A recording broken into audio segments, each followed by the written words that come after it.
ఈరోజు మంగళవారం. మంగళవారం యథార్థానికి అన్ని వారాలలోకి కూడా చాలా శక్తివంతమైనటువంటి వారం. ఎందుచేత అంటే అంత తేలికగా నివారణ చెప్పడానికి వీలు కానటువంటి కుజదోషం ఏదైతే ఉంటుందో ఆ కుజహోరతో ప్రారంభం అవుతుంది మంగళవారం. అందుకే మంగళవారం సూర్యోదయ కాలమునందు ప్రయాణం అవి ప్రారంభించకండి అంటారు. అటువంటి కుజహోర ఉన్నప్పుడు మంగళవారం నాడు సుబ్రహ్మణ్యేశ్వర స్వామి వారి యొక్క స్తోత్రం చేసిన, సుబ్రహ్మణ్యుని యొక్క ఆరాధన చేసిన చాలా విశేషమైనటువంటి ఫలితాన్ని ఇచ్చి ఆ కుజుని యొక్క దోషాన్ని నివారణ చెయ్యగలిగినటువంటి రోజు మంగళవారం. రెండవది, మంగళవారం దుర్గమ్మకి చాలా పట్టు కలిగినటువంటి వారం. మంగళ శబ్దంతో ప్రారంభం అవుతోంది కాబట్టి దుర్గారాధనకు చాలా విశేషమైనటువంటి రోజు. దుర్గా సూక్తం, దుర్గారాధన అన్ని వేళలా కూడా రక్షణ హేతువులు. తరువుకొచ్చేస్తున్నటువంటి ఉపద్రవాల్ని కూడా తప్పించగలిగినటువంటి పరదేవతా స్వరూపం దుర్గమ్మ. అటువంటి దుర్గమ్మకి పరమ ప్రీతిపాత్రమై అంటే ఆవిడికి ఇష్టము అని కాదు, ఆవిడ యొక్క అనుగ్రహ శక్తి చాలా విస్తారంగా ప్రసరించి మనకి ఆనుకూల్యతని సిద్ధింపచెయ్యగలిగినటువంటి రోజు. అందుచేతనే దుర్గాదేవి అనుగ్రహాన్ని పొందడానికి యోగ్యమైనటువంటి కాలముగా చెప్పబడేది కూడా మంగళవారమే. దీనికి తోడు మంగళవారం స్వామి హనుమ యొక్క విశేషానుగ్రహానికి పాత్రమవుతుంది. ఎందుచేత అంటే దీనికి సంబంధించి ఒక విషయాన్ని పెద్దలు చెప్తూ ఉంటారు. స్త్రీలు ఇక్కడ బొట్టు పెట్టుకోవాలా, ఇక్కడ బొట్టు పెట్టుకోవాలా అంటే ఇక్కడ బొట్టు అప్పుడప్పుడు మరుగున పడుతుంది. ఇక్కడ బొట్టు మరుగున పడకుండా ఉండడం సాధ్యం కాదు. ఎందుకంటే ఏ స్నాన సమయంలోనో ఇక్కడ బొట్టు మరుగున పడుతుంది. కానీ ఎప్పుడూ ఉండవలసిన బొట్టుగా చెప్పబడేది ఇది అంటే ఇక్కడ బొట్టు. పాపట ప్రారంభ స్థానంలో బొట్టు లేకుండా భర్తకి కనపడకూడదు, ఎవరికీ కనపడకూడదు యథార్థానికి. దాని మీద సౌందర్యలహరిలో శంకర భగవత్పాదులు ఒక అద్భుతమైనటువంటి శ్లోకమే చేశారు. ఇక్కడ బొట్టు పెట్టుకోవడమే భర్తకి లక్ష్మీస్థానం. ఆయన వృద్ధిలోకి రావడానికి కారణం ఏది అంటే ఆ ఇంట్లో ఉన్నటువంటి ఇల్లాలే, ఆమెయే లక్ష్మీ స్వరూపిణి. అందుకే పెళ్లి పీటల మీదకి పెళ్లి కొడుకు నడిచి వస్తాడు తప్ప పెళ్లి కూతుర్ని నడిచి వేదిక మీదకి తీసుకురారు, బుట్టలో తీసుకొస్తారు. ఎందుకంటే ఆమె లక్ష్మి, ఆమె నడిచి రాదు. అందుకని మేనమావలు బుట్టలో పద్మంలో తీసుకొచ్చి పీటల మీద కూర్చోబెడతారు. భర్తకి అభివృద్ధి కారకం భర్త యొక్క ఆరోగ్యం, భర్త యొక్క ఐశ్వర్యం, భర్త యొక్క అభివృద్ధి భార్య చేతిలోనే ఉంటాయి. అందుకే మనకి దీన్ని అనేకమైనటువంటి నామావళిలో కూడా వ్యాఖ్యానం అలా వచ్చేటట్టుగానే నామాలు కూడా మనకి ఇవ్వబడి ఉంటాయి ఋషుల చేత. లలితా సహస్రనామ స్తోత్రంలో పులోమజార్చిత అని ఒక నామం. పులోమజార్చిత అంటే శచీదేవి చేత పూజింపబడేటటువంటి అమ్మవారు అని. శచీదేవి ఎప్పుడూ అమ్మవారిని పూజ చేస్తూ ఉంటుంది కాబట్టి ఇంద్రుడు స్వర్గలోకాధిపత్యాన్ని పొందగలిగాడు. ఆడదానికి అంత పెద్ద స్థానాన్ని ఇచ్చింది శాస్త్రం. కాబట్టి సీతమ్మ తల్లి ధర్మాచరణమునందు రామచంద్రమూర్తితో సమానమైనటువంటి స్థాయిని పొందింది. అటువంటి తల్లి రామచంద్రమూర్తి అభ్యున్నతి కొరకు ఇక్కడ బొట్టు పెట్టుకోకుండా ఎలా ఉంటుంది? అందుకని ఇక్కడ బొట్టు పెట్టుకునేటప్పుడు సాధారణంగా సింధూరం పెట్టుకుంటారు. ఎందుకంటే సింధూరం ఒకసారి పెట్టుకుంటే అంత త్వరగా నిధనం అవ్వదు, అది అలా ఉంటుంది. అందుకని ఇక్కడ సింధూరం పెట్టుకుంటూ ఉంటారు, ఇక్కడ కుంకమో తిలకమో పెట్టుకుంటూ ఉంటారు. ఆవిడ సింధూరం తీసి ఇక్కడ పెట్టుకుంది. పెట్టుకుంటే హనుమకి అనుమానం వచ్చింది. అమ్మా ఎందుకమ్మా ఇక్కడ బొట్టు పెట్టుకున్నారు అని అడిగారు. అడిగితే సీతమ్మ తల్లి, ఇక్కడ నేను బొట్టు పెట్టుకోవడం నీ స్వామి నా స్వామి అయినటువంటి రామచంద్రమూర్తి అభ్యున్నతి కొరకు అంది. అమ్మని పిల్లవాడు ఎంత ప్రేమగా అడుగుతాడో అంత ప్రేమగా అడిగారు. నవవ్యాకరణ పండితుడు, అంతటి విద్వాంసుడు, బుద్ధిమతాం వరిష్టం. అటువంటి ఆయనకి ఇంత చిన్న విషయాలు తెలియకుండా ఉంటాయా అన్నది కాదు అక్కడ విషయం. ఒక్కొక్కసారి విశేషమైనటువంటి ప్రేమ మనిషి చేత ఎంత పనైనా చేయిస్తుంది.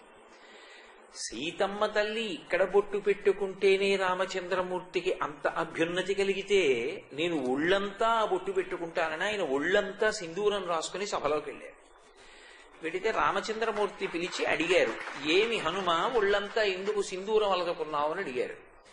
అడిగితే మా అమ్మ ఇక్కడ బొట్టు పెట్టుకుంటే మీకు అన్ని విధాలా అభ్యున్నతిట రామచంద్ర ప్రభో, అందుకని నేను ఒళ్ళంతా సింధూరం అలదుకున్నాను అన్నారు. ఆ రోజు మంగళవారం అంటారు పెద్దలు. మంగళవారం నాడు హనుమ తన మీద అపారమైనటువంటి భక్తి చేత ఇలా చెయ్యొచ్చా చెయ్యకూడదా అన్నది కూడా మరిచిపోయి ఒళ్ళంతా రామచంద్రమూర్తి కొరకు సింధూరాన్ని అలదుకుని దర్శనమిచ్చారు కనుక ఎవరు ఆ రోజున నూనెలో సింధూరాన్ని కలిపి ఆ సింధూరాన్ని హనుమ యొక్క మూర్తికి అలదుతారో వాళ్ళకి శనిగ్రహం యొక్క పరిహారము, అలక్ష్మీ పరిహారము ఈ రెండూ జరిగి అభ్యున్నతి కలుగుతుంది అని రామచంద్రమూర్తి వరం ఇచ్చారు. అందుకే మంగళవారం నాడు ప్రత్యేకంగా సింధూర సేవ అని హనుమకి సింధూరం అలదుతూ ఉంటారు. అది ఒక్కొక్క దేవాలయంలో అయితే చాలా గొప్ప సేవ, అంత గొప్పగా అలదుతారు. సాయంకాలం అయ్యేటప్పటికీ వెన్నపూసతో అలంకారం చేస్తారు, చేసి వడమాల సమర్పణం చేస్తారు. హనుమకి ఆ చేసేటటువంటి అలంకారం, ఆయనకి చేసేటటువంటి పూజలు అంత అద్భుతంగా ఉంటాయి. అందుకే హనుమ విషయంలో మంగళవారం నాడు చేసేటటువంటి పూజలకు, మంగళవారం నాడు ఆయనకి చేసేటటువంటి ప్రదక్షిణానికి, మంగళవారం నాడు హనుమ గురించి వినడానికి ఒక ప్రత్యేక ప్రతిపత్తిని కల్పించారు. హనుమ అంటేనే నేను మీతో 1కి 10 మార్లు మనవి చేసి ఉన్నాను. శనిగ్రహ దోషం దగ్గర నుంచి ఆయన ఇవ్వగలిగినటువంటి అభ్యున్నతికారకమైనటువంటి అనుగ్రహ శక్తి ఇవ్వగలిగిన వాళ్ళు దేవతా స్వరూపాల్లో చాలా తక్కువ మంది కనపడతారు. అంత స్థాయిలో అనుగ్రహ ప్రసరణం చేస్తారు ఆయన. పైగా చాలా తేలికగా అనుగ్రహిస్తారు. అటువంటి హనుమని మంగళవారం నాడు ప్రత్యేకంగా సేవించి పూజించి ప్రదక్షిణం చేసి రామనామం చెప్పి సింధూరమలది వడమాల వేసి తమలపాకులతో పూజ చేసి భక్తమండలి తరిస్తూ ఉంటారు. మనకి లోకంలో పరమేశ్వరుడు మనుష్యులకు ఒక్కనికి ఇచ్చినటువంటి అపూర్వమైనటువంటి అమరిక ఒకటి ఉన్నది. అది 84 లక్షల జీవరాశులలో ఇక ఏ ప్రాణికి పరమేశ్వరుడు ఇవ్వలేదు. 84 లక్షల జీవరాశుల్లో ఒక్క మనుష్య జన్మకి విశేషమైనటువంటి ప్రాధాన్యత ఉండడానికి ప్రధానమైన కారణం అదే. ఏది ఆ కారణం అంటే మనుష్యునకు ఒక్కనికే స్వరపీఠిక ఉంటుంది. ఈ కంఠంలో స్వరపీఠికని ఉంచాడు. ఆ స్వరపీఠికని ఉంచినటువంటి కారణం చేత మాట్లాడగలుగుతాం మనం. మాట చేత మనిషి తరించిపోతాడు. మిగిలిన ఏ ప్రాణులకు అది సాధ్యం కాదు. 83,99,999 జీవరాశులకు కర్మాధికారం లేదు, బుద్ధి లేదు. 3 వాటికి వాక్కు లేదు. అందుకే అవి తరించడము అనేటటువంటి మాట అంత సౌలభ్యంతో కూడుకున్నది కాదు. కానీ స్వరపేటిక ఉన్నటువంటి మనుష్యుడు అనేక ప్రయోజనములను సాధించగలడు. ఒకటి, కేవలంగా భగవన్నామం చెప్పి తరించిపోతాడు మనిషి.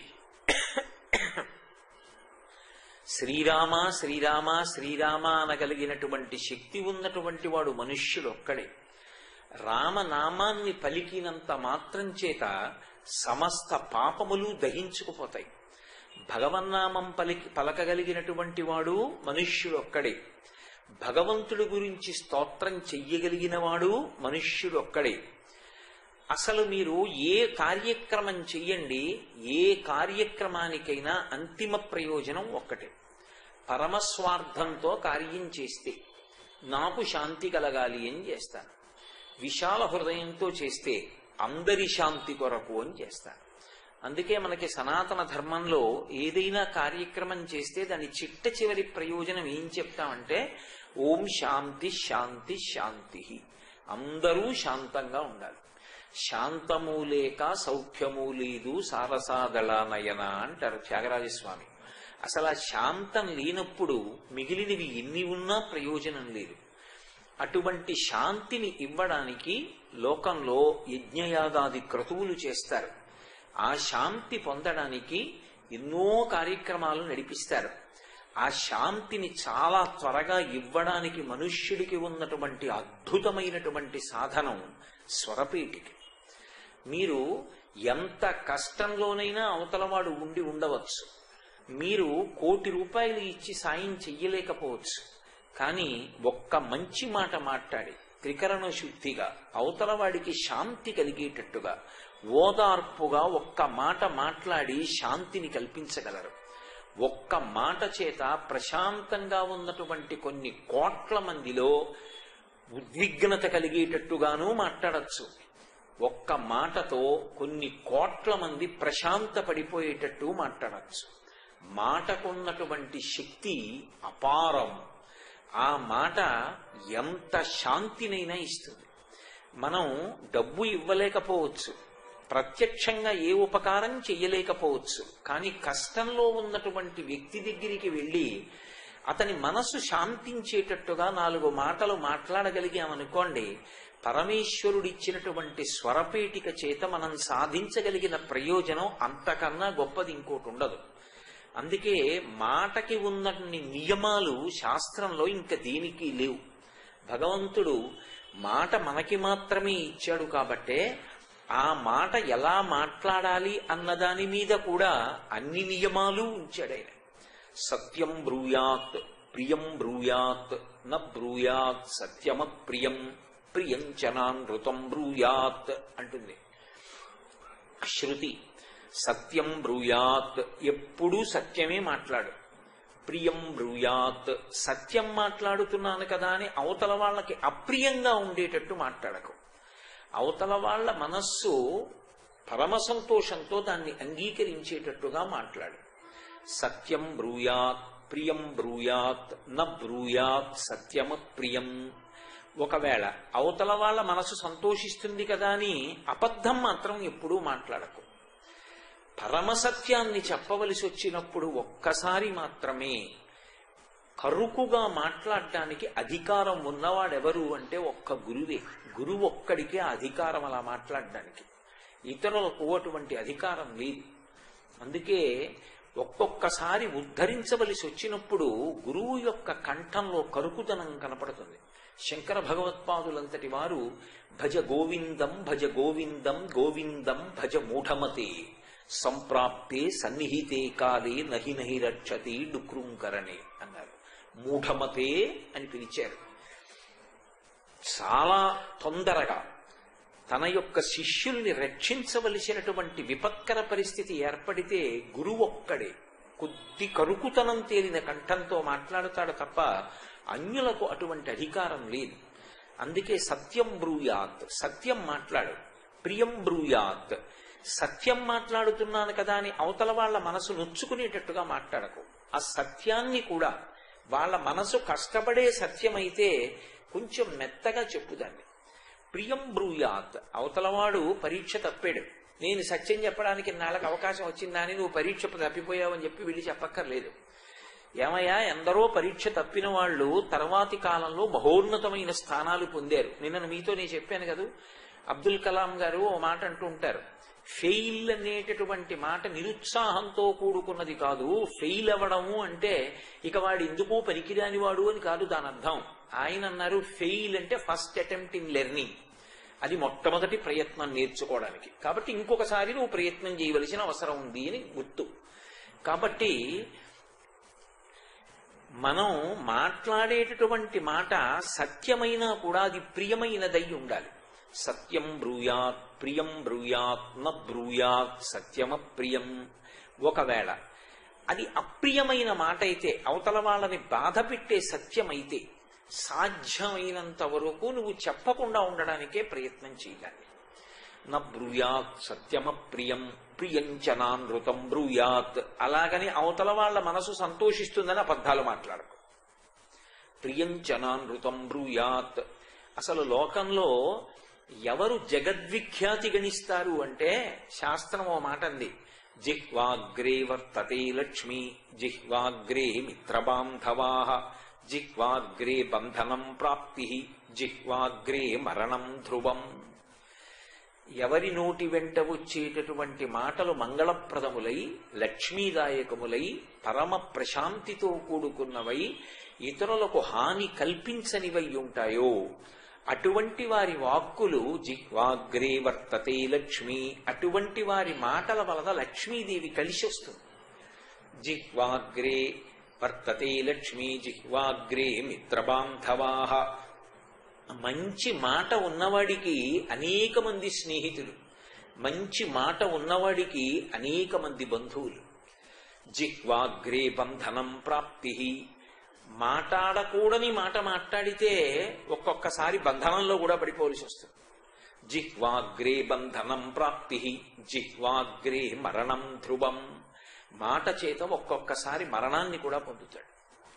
కాబట్టి మాట అనేటటువంటిది బహుజాగ్రత్తగా మాట్లాడవలసి ఉంటుంది. ఆ మాట పరమేశ్వరుడు మనుష్యునికొక్కడికే ఇచ్చినటువంటి అద్భుతమైనటువంటి వరం. ఒక్క మాట మాట్లాడి చచ్చిపోదామనుకున్న వాళ్ళని బతికించచ్చు, ఒక్క మాట మాట్లాడి బ్రతుకుదామనుకున్నవాడు చచ్చిపోయేట్టు చెయ్యొచ్చు. రెండూ రామాయణంలోనే ఉన్నాయి. చచ్చిపోదామనుకున్న సీతమ్మని తన మాటలతో బ్రతికించారు స్వామి హనుమ. బ్రతుకుందామనుకున్న సీతమ్మని తన మాటలతో చనిపోయేటట్టు చేశాడు రావణాసురుడు. నీ మాట ఎలా ఉండాలి అన్నదాన్ని బట్టి నువ్వు ఎలా బ్రతుకుదామనుకుంటున్నావు అన్నది నిశ్చయం అయిపోతుంది. అందుకే మాట పరుషముగా ఉండకుండా పరమ సరళంగా, అది అవతల వారికి అభ్యున్నతికారకమైనటువంటి వాక్కు మాట్లాడాలి తప్ప వాక్కు కాలక్షేపం కోసం ఉపయోగించుకోవడం ఎన్నడూ కాదు. చూడండి, పరమేశ్వరుడు 5 పైసలు ఖర్చు పెట్టకుండా సంతోషంగా గడిపేయడానికి మార్గం ఏమిటి అంటే కబుర్లు చెప్పుకోవడం. కొంతమందికి అసలు అక్కర్లేని మాటలు వచ్చి మాట్లాడుతుండడం వల్లే ఏమవుతుందంటే ఎంతో ప్రియంగా చూసేటటువంటి వాళ్ళు కూడా దూరంగా జరిగిపోతారు. వీడొచ్చి దగ్గర కూర్చుంటే అక్కర్లేని ప్రస్తావనలు వస్తున్నాయి, రేపటి నుంచి వీళ్ళు ఎక్కువసేపు దగ్గర కూర్చోబెట్టుకోకూడదు అనుకుంటాడు. ఎందువల్ల వచ్చింది అది? నోరు ఉంది కదా అని ఏం మాట్లాడుతున్నావో మాట్లాడే ముందు అది మాట్లాడచ్చా మాట్లాడకూడదా, అది అవసరమా, ఇప్పుడు ప్రస్తావించాలా ప్రస్తావించకూడదా, ఏ నియంత్రణ లేకపోవడం. కామకోటి పీఠాధిపత్యం వహించిన మహాపురుషులు చంద్రశేఖరేంద్ర సరస్వతి స్వామి వారు ఎవరైనా ఏదైనా చెప్తుంటే చెవులు రిక్కించి వినేవారు. అవతల వారు తమంత తాముగా చెప్పడం అయిపోయే వరకు వినేవారు. తాను జవాబు చెప్పవలసి వస్తే వెంటనే చెప్పేవారు కాదు. కళ్ళు మూసుకుని 1 నిమిషం బాగా ఆలోచించి అప్పుడు జవాబు చెప్పేవారు. ముందు అవతల వారు చెప్పినది వినడం రావాలి. విన్న తరువాత తాను కాపట్యం లేకుండా, మనసులో కపటం లేకుండా మాట్లాడడం రావాలి. మనసులో దాపరికం పెట్టుకుని మాట్లాడకూడదు. ఉన్నది ఉన్నట్లు మాట్లాడటం, ఆ మాట మాట్లాడేటప్పుడు బహుమెత్తగా మాట్లాడగలగడం, ఇది ప్రజ్ఞ. ఎక్కడెక్కడ ఎప్పుడెప్పుడు ఎలా మాట్లాడాలో, ఎలా మాట్లాడితే అభ్యున్నతి కలుగుతుందో లోకానికి నిరూపణం అనేక కోణాలలో చేసినటువంటి మహాపురుషుడు స్వామి హనుమ. అందుకే హనుమ యొక్క పాదములు పట్టుకుంటే వచ్చేదేది అంటే అసలు మనిషి మనిషిగా బ్రతకడం అలవాటు అవుతుంది. అందున ఇవాళ ఉన్నటువంటి సమాజానికి హనుమ యొక్క సేవ అత్యంత అవసరం. మీరు ఎక్కడ చూడండి, వ్యగ్రతతో కూడుకున్నటువంటి మాట ఉన్నటువంటి సమాజంలో మాట 10 మందికి శాంతికరమైనది కావాలి అంటే హనుమత్ సేవ ఎంతో అవసరమైనటువంటి స్థితి. అందుకే మీరు హనుమ యొక్క జీవితాన్ని పరిశీలనం చేస్తే వారు చిరంజీవి, వారు ఇప్పటికీ ఉన్నారు. ఇప్పుడు నేను చెప్తున్నది కూడా వారు ఇక్కడే కూర్చుని వింటున్నారు, నాకేమీ సందేహం లేదు. కాబట్టి అటువంటి మహానుభావుడి యొక్క జీవితాన్ని మీరొక్కసారి పరిశీలనం చేస్తే అసలు ఆయన ఈ లోకానికి అందించినటువంటి అద్భుతమైన సందేశం మీకు అర్థమవుతుంది. అంటే నా ఉద్దేశ్యం మీకు తెలియదని కాదు, అసలు స్వామి పేరే హనుమ. హనుమ అంటే హనువుల సంబంధం ఉన్నవాడు అని. హనువులు అంటే దవడలు. ఈ దవడలు కదులుతాయి. ఈ దవడల కదలిక మీద 2 రకాలైన అభ్యున్నతి ఆధారపడుతుంది. ఈ దవడలు ఎంతకాలం శక్తివంతంగా కదులుతాయో అంతకాలం శరీరం బలంతో ఉంటుంది. ఈ దవడలు కదలడం బలహీన పడిపోయిందనుకోండి, దవడ బలహీనపడ్డం అంటే దవడ లోపల దవడ మీద అమర్చబడినటువంటి దంతపంక్తి ఊడిపోయిందనుకోండి, బలం కోల్పోయిందనుకోండి, బలిష్టమైన ఆహారాన్ని తినలేడు. అలా తినకపోతే శరీరము బలంతో ఉండదు. 2, మంచి దవడలు, బలమైన దవడలు ఉన్నవాడు అన్న మాటకు అర్థం ఏమిటంటే మంచి మాట మాట్లాడగలిగినటువంటి ప్రజ్ఞాశాలి అని. ఏదో మాట్లాడడం కాదు, పొల్లు మాట్లాడి ఉపయోగం ఏముంది? ఒకడు చిరస్థాయి దేని వలన పొందుతాడు అంటే మాటల చేత పొందినంత తేలికగా దేని చేత సాధ్యం కాదు. మాట చేత చేసేటటువంటి ఉపకారం అనన్య సామాన్యమైన ఉపకారం. మీరు అన్నం పెడితే ఒక పూటకి కడుపు నిండుతుంది. మీరు ఓ శస్త్రచికిత్స చేయిస్తే కొంతకాలం శరీరం ఆరోగ్యంగా ఉంటుంది. మీరు ఏదో ఓ ఇల్లు కట్టిస్తే అతను కొంతకాలం ఆ ఇంట్లో ప్రశాంతంగా బ్రతకగలుగుతాడు. కానీ మీరు ఒక మంచి మాట మాట్లాడితే దాని వలన అవతల వాడి జీవితం బాగుపడితే కొన్ని కోట్ల జన్మలు వాడి జీవుడు తరిస్తాడు. మాటకున్న శక్తి దేనికి లేదు. మాట మనిషిని అభ్యున్నతి పథంలో పైకి ఎత్తేస్తుంది. వినరాని మాటలు వినడం వల్ల ఎంత పైనున్నవాడు కింద పడిపోతాడు. అందుకే హనుమ అంటే హనువుల శక్తి ఉన్నవారు. అంటే ఆయన దవడల కదలిక అటువంటిది. ఆయన నోటి వెంట వచ్చినటువంటి మాటలు ఏవి ఉంటాయో ఆ మాటలు సారభూతములై ఉంటాయి. విషయాన్ని బాగా పరిశీలించి అర్థం చేసుకుని ఆయా సందర్భాల్లో ఎలా మాట్లాడాలో అలాగే మాట్లాడతారు తప్ప ఒకప్పుడు మాట్లాడవలసినటువంటి మాట ఎంత స్థాయిలో ఎలా ఉండాలో అలా ఉండకుండా నీరసపడి మాట్లాడడం, మంచి సందేశాత్మకంగా అవతల వారికి ఉపశాంతినిచ్చి మాట్లాడవలసినప్పుడు అలా మాట్లాడలేకపోవడం, ఇటువంటి లక్షణాలు హనుమయందు ఉండవు. అందుకే హనుమ మాట్లాడేటటువంటి తీరుని మీరు పరిశీలిస్తే అసలు అది జీవితం మీద ఒక అద్భుతమైనటువంటి ప్రభావాన్ని చూపించి ఒక పెనుమార్పుని తీసుకొస్తుంది. నేను మీకు ఒక ఉదాహరణ చెప్పాలి అంటే, మాట మాట్లాడేవాడికి ఎప్పుడూ ఒక లక్షణం ఉండాలి. ఏ లక్షణం ఉండాలి అంటే, ఈ క్షణంలో నేను ఈ మాట మాట్లాడితే అవతలవాడు నన్ను మెచ్చుకుంటాడా మెచ్చుకోడా, అది మాట మాట్లాడేవాడికి ఉండవలసినటువంటి ప్రథమ లక్షణం కాకూడదు. నేనిప్పుడు ఇలా మాట్లాడేస్తే అవతలవాడు మెచ్చుకుంటాడు, అందుకు నేను మాట్లాడతాను కాదు, అలా ఉండకూడదు. అవతలవాడు నన్ను సరిగా అర్థం చేసుకోనివ్వండి, చేసుకోకపోనివ్వండి, నేను సత్యమే మాట్లాడతాను, నేను ఉన్న విషయమే మాట్లాడతాను, అవతల వాడికి ప్రయోజనం కలగడానికి మాట్లాడతాను. అందుకే రామాయణంలోనే మారీచుడు ఒక మాట అంటాడు, సులభాః పురుషారాజన్ సతతం ప్రియవాదినః అప్రియస్యతు పథ్యస్య వక్తా శ్రోతా చ దుర్లభః అన్నాడు. మనకెందుకు వచ్చిన గొడవ? చాలా బాగుందండి, మీరు చేసిన పని చాలా మంచిది అనో మాట అన్నాం అనుకోండి, అవతల వాడికి మనం శత్రువు అవ్వం. అందరితో పాటే మనం పాపం ఆయన ఏం చేశాడండి, చాలా మంచివాడండి, ఆయన మన పక్షానే ఉన్నాడంటారు. కాదు, నిజంగా నీ మేలు కోరినవాడైతే వాడొక్కడే ధైర్యం చేసి ఉన్న మాట ఉన్నట్టుగా మాట్లాడతాడు. వాడు నిజంగా నీ అభ్యున్నతిని కోరుకున్నవాడు. అందుకే వాడు మాత్రమే సత్యాన్ని మాట్లాడతాడు. అప్రియస్యతు పథ్యస్య వక్తా శ్రోతా చ దుర్లభః. అవతలవాడు నన్ను నింద చేస్తాడేమో, ఇలా మాట్లాడితే నన్ను అర్థం చేసుకోడేమో అన్న అనుమానం ఉన్న, దాపరికం లేకుండా ఉన్న విషయాన్ని ఉన్నట్టుగా చెప్పేవాడు కోట్ల మందిలో ఎక్కడో ఒక్కడే ఉంటాడు. అటువంటి వాడు దొరికినా వినేవాడు ఉండడు. ఒకవేళ అలా చెప్పగలిగిన వాడు, వాడి మాట వినగలిగిన వాడు ఇద్దరుంటే వాళ్ళకన్నా గొప్ప క్షేత్రం తీర్థం లోకంలో ఇంకోటి లేదన్నారు. అందుకే సులభాః పురుషారాజన్ సతతం ప్రియవాదినః అప్రియస్యతు పథ్యస్య వక్తా శ్రోతా చ దుర్లభః. అందుకే మాట మాట్లాడడంలో ఆ నైపుణ్యం ఉండాలి. అది కర్తవ్యతానిష్ట అంటారు.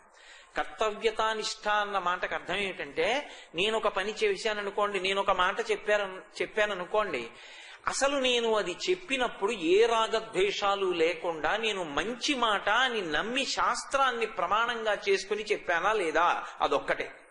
నా సొంత అభిప్రాయం కాదు. తస్మాత్ శాస్త్రం ప్రమాణంతే కార్యాకార్యం వ్యవస్థితౌ. శాస్త్రాన్ని ప్రమాణం చేసుకుని నేను మాట్లాడానా, నేను శాస్త్రాన్ని ప్రమాణం చేసుకుని మాట్లాడాను. అవతలవాడు విన్నాడా వినలేడా, విన్నాడు మంచిది, వినలేదు రెండు మాటలు మంచిది. ఎందుకు? ఇంకొక మాట చెప్తాను అర్థమయ్యేటట్టు, అంతే తప్ప అవతలవాడు ఏదో అనుకుంటున్నాడని యువతలవాడి ధోరణి మారకూడదు. మీరు హనుమ యొక్క జీవితంలో ఆయన మాట్లాడే తీరు చూడండి. అగ్ని పరీక్ష ఆయనకి కొన్నిసార్లు. కిష్కింధకాండలో వీళ్ళందరూ బయలుదేరారు. శరత్కాలంలో పంపించాడు సుగ్రీవుడు. 1 నెల గడువిచ్చాడు. దక్షిణ దిక్కుకు వెళ్లిన వానరులకు అదే చెప్పాడు. 1 నెల లోపల మీరు అన్వేషణ పూర్తి చేసి సీతమ్మ జాడ కనిపెట్టి వెనక్కి రావాలి. ఒకవేళ 1 నెల లోపల మీరు సీతమ్మ జాడ కనిపెట్టి వెనక్కి రాలేకపోతే మీ అందరికీ శిరచ్ఛేదం చేస్తాను.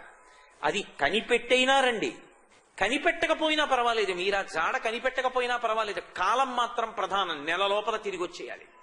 నెల పూర్తయిపోయిన తరువాత తిరిగి వస్తే మాత్రం శిరచ్ఛేదం అని చెప్పాడు. కాలమునకు అంత విలువ. అందరూ తిరిగి వచ్చారు. దక్షిణ దిక్కుకి వెళ్లిన వాళ్ళు స్వయం ప్రభా బిలంలోకి వెళ్ళిపోయారు.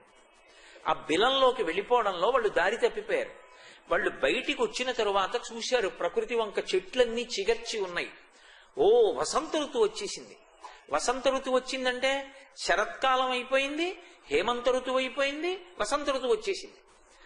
వసంత ఋతువు వచ్చేసిన తర్వాత మనం వెనక్కెడితే ఊరుకోడు, సుగ్రీవుడు శిరచ్ఛేదం చేస్తాడు. అందుకని మనం వెనక్కి వెళ్ళొద్దు. యువరాజు అంగదుడు. కానీ ఒక్కొక్కడి యొక్క ఆలోచన తీరు అలా ఉంటుంది. మట్టి ముద్ద నేల మీద పడితే అంటుకుపోతుంది అంతే, ఇంకా పైకి లేవదు. బంతి కింద పడితే పైకి లేస్తుంది. అంగదుడు అన్నాడు, సుగ్రీవుడు నాకు తండ్రి, పినతండ్రి, వాలి తండ్రి. నాకు కావాలని రాజ్యం ఇవ్వలేదు. రామచంద్రమూర్తి చెప్పాడు కాబట్టి ఇచ్చాడు యవ్వరాజ్యం. ఎప్పటి నుంచో నా మీద కోపం ఉంది, ఎందుకంటే నేను వాలి కొడుకుని. నన్ను ఎలా చంపాలా అని చూస్తున్నాడు. అందుకే దక్షిణ దిక్కుకు పంపాడు. అందుకు పంపాడా సుగ్రీవుడు? అందుకే స్వయం ప్రభాబిలంలో ఉండిపోయాను. ఇప్పుడు మనం వెనక్కెడితే సుగ్రీవుడు మన కుత్తుకలు కత్తిరించేస్తాడు.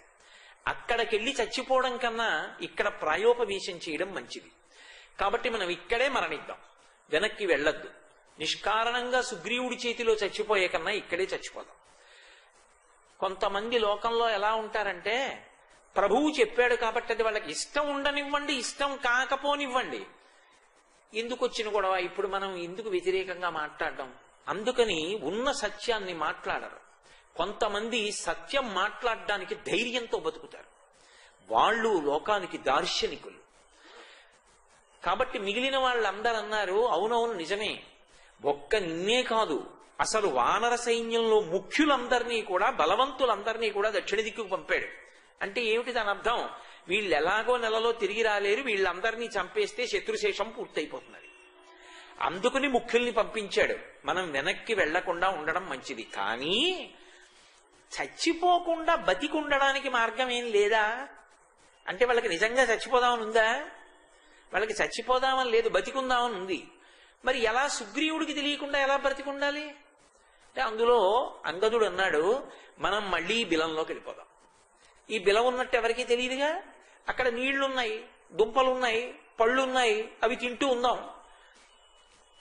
అందరూ ఒప్పుకున్నారు, రండి వెళ్ళిపోదాం బిలంలోకి. వీళ్ళందరూ నిజంగా అంగదుడి వెంట వెళ్ళడానికి సిద్ధపడిన వాళ్ళు కారు. వీళ్ళు 2 రోజులే ఉంటారు. నిఖార్సుగా నిగ్గు తేలి కాలపరీక్షకి తట్టుకుని తన వెనక నిలబడగలిగిన వాడు, తన హృదయాన్ని అర్థం చేసుకున్నవాడెవరో కాలం జల్లెడ పట్టి తేల్చేస్తూ ఉంటుంది. హనుమ ఒక్కడే మహానుభావుడు. ఆయన లేచి అన్నారు, సుగ్రీవుడికి అందకుండా దాక్కుంటావా బిలంలో? సుగ్రీవుడి పక్షాన ఎవరున్నారు? రామలక్ష్మణులు ఉన్నారు. లక్ష్మణస్వామి యొక్క నారాచ బాణములను తీసి ఆయన యొక్క ధనస్సుకి తొడిగి విడిచిపెడితే ఈ బిలాన్ని చీల్చేయడం ఆయనకి పూల పొట్లాన్ని చింపేయడం లాంటిది. భేదించేస్తాడు ఈ బిలాన్ని. ఎక్కడ దాక్కున్నా మిమ్మల్ని అందరినీ బయటికి లాగి చంపేస్తాడు. నీకు ఇంకొక మాట చెప్పనా యువరాజా? ఇవాళ నీతో పాటు బిలంలోకి వచ్చిన వీళ్ళు 2 రోజులు అయిపోయేటప్పటికీ ఇంటి దగ్గర నా భార్య ఎలా ఉందో, నా బిడ్డలు ఎలా ఉన్నారో, ఇక్కడ ఉండి మాత్రం ఏం ప్రయోజనం? ఇక్కడ ఉండడం కన్నా సుగ్రీవుడి దగ్గరికి పోతే చంపాడో, కారాగారంలో పారేశాడో, ఏదైనా ఓసారి పెళ్ళం పిల్లల్ని చూసుకుని చచ్చిపోదు. ఇదెక్కడ గొడవ? ఉండి ఉపయోగం లేదు, వాళ్ళు అక్కడ ఎలా ఉన్నారో తెలియదు, ఎందుకు ఈ బతుకు? ఇదంతా యువరాజు వల్ల వచ్చిందని క్రమక్రమంగా నీ చాటున మాట్లాడుకుని ఏదో ఒకనాడు నీ మీద తిరుగుబాటు చేసి వీళ్ళు మళ్ళీ కిష్కిందకు పోతారు. ఆనాడు నువ్వేమవుతావో తెలుసా? వీళ్ల వెంట వెళ్ళలేవు, ఇక్కడ ఉండలేవు, ఒక్కడివి గడ్డి పరక కదిలితే భయపడతావు. ఆ స్థితి తెచ్చుకోకు. ఎవరైనా మాట్లాడారా? ఒక్క హనుమ మాట్లాడతారు. ఎందుకు మాట్లాడతారంటే ఆయన సత్యాన్ని నమ్మిన వ్యక్తి. రాముడెవరో లక్ష్మణుడెవరో ఇవాళ ఒకలా మాట్లాడి రేపు ఇంకోలా మాట్లాడడం ఆయనకి చేత కాదు. అలా చేతనైన వాడైతే, అలా రంగులు మార్చగలిగిన వాడైతే హనుమ రామాయణంలో ఇంత శాశ్వత స్థానాన్ని సంపాదించుకోలేరు. ఉన్న విషయాన్ని ఉన్నట్లు మాట్లాడతారు. కర్తవ్యతానిష్ట. అది అవతలవాడు విన్నాడా వినలేదా, దాన్ని విని ఇంకోలా అనుకున్నాడా, మనసు కష్టపెట్టుకున్నాడా, దీనితో సంబంధం కాదు. నా వైపు నుంచి నేను చెప్పవలసినది చెప్పానా లేదా, నా కర్తవ్యం నేను చేశానా లేదా, అదొక్కటే హనుమకి. వాళ్ళు వినలేదు మాట. మనం ఇక్కడే చచ్చిపోదాం, ప్రాయోపవేశం చేద్దామన్నారు. ఆయన నిజంగా తలుచుకుంటే వాళ్ళందరినీ చంపి అవతల పారేయచ్చు. లేదా ఒక్క క్షణంలో దుముకి సుగ్రీవుడి దగ్గరికి వెళ్ళి వీళ్ళు ఇటువంటి పని చేస్తున్నారని చెప్పచ్చు. ఆయన అది చేరు ఇది చేరు, వాళ్లతోటే ఉంటాడు. అంటే నా మాట వినలేదని ఆయనకి బెంగలేదు, నా మాట విన్నారని పొంగు లేదు. నీ చెయ్యవలసింది చేశానా లేదా, అదొక్కటే. అంతే. ఆయన కర్తవ్యత నిష్ఠ అటువంటిది. ఆ కర్తవ్యత నిష్ఠ ఎవరికుందో వాడికి చెద పట్టదు. అగ్నిహోత్రానికి చెదలు పడతాయా?